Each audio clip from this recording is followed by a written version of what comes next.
안녕하세요. 뉴스와 사람들입니다. 윤석열 체포방해 1심 재판을 기대하며 1시간 동안 낭독된 판결문을 듣고 난 후 징역 5년이 선고되면서 그야말로 국민들이 어이없어하고 있습니다.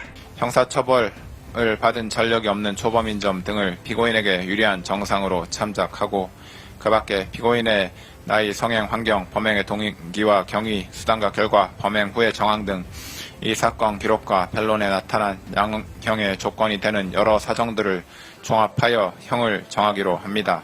피고인을 징역 5년에 처한다.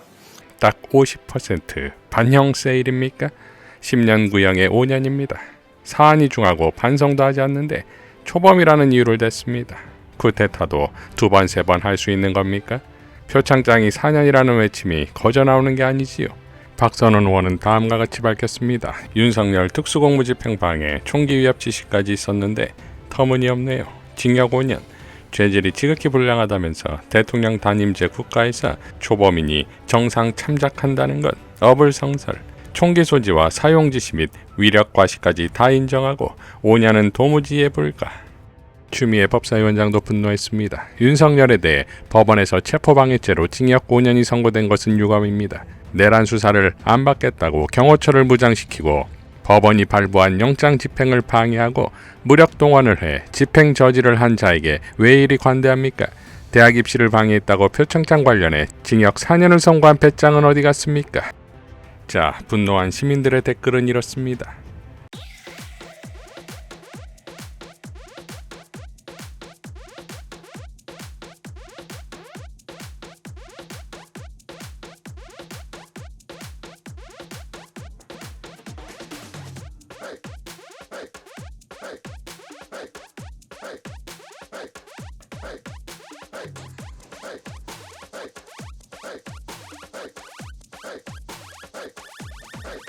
자, 윤석열 재판이 총 8건, 5년씩만 해도 40년. 세상 구경하긴 글렀습니다. 사형 구형받은 쥐기현 재판을 향해 진격입니다. 이재명 대통령과 지도부 오찬 간담회가 있는 날, 송원석은 이렇게 밝혔습니다. 이재명 대통령이 제1야당의 단식 농성 현장에 찾아와 손을 잡고 야당이 절박하게 요구하는 것이 무엇인지 경청해야 할 때다. 국정기조 전환을 논의하기 위한 여야 단독 영수회담을 제안한다. 라고 발언하면서 다음을 요구했습니다. 통일교 공천 헌금 수용, 2차 특검법 거부권 행사, 여권 인사 범죄 의혹에 대한 경찰의 엄정한 수사, 11호 부동산 대책 전면 철회 및 공급 대책 발표, 고환율 고물가 대책 및 노란봉투법 전면 개정 논의를 위한 여야정 민생경제 연석회의 구성, 이해훈 기획예산처 장관 후보자 지명 철회, 법 왜곡죄 신설, 대법관 증언 등 철회. 자, 더위도 아니고 추위를 먹은 것입니까? 단식 20일은 넘기고 죽을 둥 살 둥에도 찾아올지 말지인데 만 하루도 안 된 단식 현장을 찾아오라고요? 어차피 해산될 정당이니 안 될 것 다 끼워 넣는 것입니까? 위기가 커지면 커질수록 늘 코미디가 되는 국힘이 아닙니까? 정청래 대표는 장동혁 단식에 대해 이렇게 발언했습니다. 장동혁 대표가 단식을 시작했다고 합니다. 분명 우리가 통일교 신천지 특검을 하자고 했는데 장동혁 대표는 왜 통일교 특검 수용을 촉구하는 단식을 하는지 정말 이상합니다. 어안이 벙벙합니다. 참으로 생뚱맞고 뜬금없는 단식 투쟁이 아닌 단식 투정 같습니다. 윤석열 사형 구형에 대한 이런 방구 아무 말도 없이 반성도 없이 그냥 밥을 굶습니다. 국민과 역사 앞에 최소한의 반성도 없이 목리를 부리고 있는 저는 단식쇼라고 생각할 수밖에 없습니다.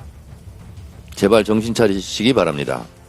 국민들께서는 한동훈 사태로 위기로 몰리자 시선 돌리기용 셀프 구명 단식 투정이라고 생각할 것입니다. 그럼에도 불구하고 2차 종합특검으로 내란 잔재를 뿌리 뽑겠습니다. 통일교 신천지 특검도 조속히 처리하겠습니다. 내란 청산과 개혁을 위한 민주당의 발걸음은 결코 멈추지 않을 것입니다.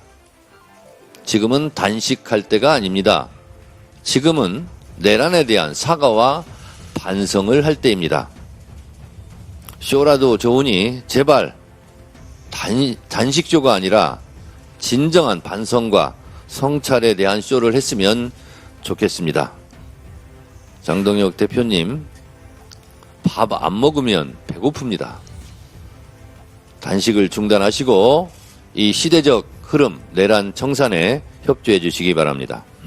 자, 주진우 기자와 김어준 총수는 다음과 같이 발언했습니다. 국민의힘에서 한동훈이 사라지면 누가 좋을까요? 그러면은 다 좋아요. 거의 다 좋대. 왜 10일이냐? 10일 가처분 그 기간이고 다시 재심 기간입니다. 그런데 10일 동안 장동혁은 단식을 하고 있잖아요. 그렇죠? 장동혁한테 뭐라고 할 사람도 이제 없어요. 그리고 지금 한동훈 편들어서 얘기할 사람들은 다 얘기했어요. 지금 얘기한 사람이 다 해요. 근데 당 내에서 한동훈을 제거해주면 모두 다 감사한 그런 상황이에요. 실제로 징계를 해놓고 한동훈 굴러가고 자기 단식하지 않습니까? 그럼 그동안 단식하는 사람한테는 손가락질 못하잖아요. 요러면서 다 잡는 겁니다. 그래서 10일 지나가지고 10일 버틸 수 있을지 모르겠어. 10일? 나는 국민의힘이 10일 버티는 걸 못 봤거든. 한동훈에게 소명의 기회를 준 것이 열흘. 이 기간 동안 단식에 들어가면서 내분을 누그러뜨리는 전략이라면 한동훈 제거용이 되는 것이지요. 과거 단식 기록이 김성태가 9일, 황교안이 8일이라니 본인이 10일을 하면 나쁘지도 않습니다. 한동훈 제명과 함께 장동혁은 건강상의 이유로 병원에 이송된다에 500원을 걸겠습니다. 전재수 의원은 자신을 거론한 장동혁을 향해 이렇게 포효했습니다. 장동혁 대표님, 밥 며칠 굶는 것 말고 정치 생명을 거십시오. 저는 지난 12월 11일 해양수산부 장관직을 내려놓았습니다. 한 부처의 장관으로서 한 명의 국무위원이자 공직자로서 저와 관련된 손톱만큼의 의혹조차도 정부와 해수부에 부담이 되어서는 안 된다는 생각 때문이었습니다. 그날 이후 지금까지 저는 의혹을 받고 있는 사람의 자세와 태도로 성실하게 수사를 받고 있습니다. 아울러 정치적 발언도 자제해왔습니다. 그런데 장동혁 대표가 단식의 명분으로 저 전재수를 특정했습니다. 저는 통일교는 물론 한일 해저터널까지 포함한 특검을 주장했습니다. 지금도 마찬가지입니다. 저는 그 어떠한 특검도 모두 다 받겠습니다. 장동혁 대표님께 정중하게 제안합니다. 저의 불법적 금품 수수 여부에 따라 밤 며칠 굶는 것 말고 장동혁 대표님의 정치 생명을 거십시오. 저도 저의 정치 생명을 걸겠습니다. 만약 저의 제안을 거절하신다면 결국 전재수를 끌어들인 장동혁 대표님의 단식은 국민의힘 내부에서 고조되고 있는 장동혁 대표님 개인의 정치적 위기를 모면하기 위한 정치 기술임을 인정하는 것으로 받아들이겠습니다. 이상 뉴스와 사람들이었습니다. 시청해 주셔서 감사드립니다.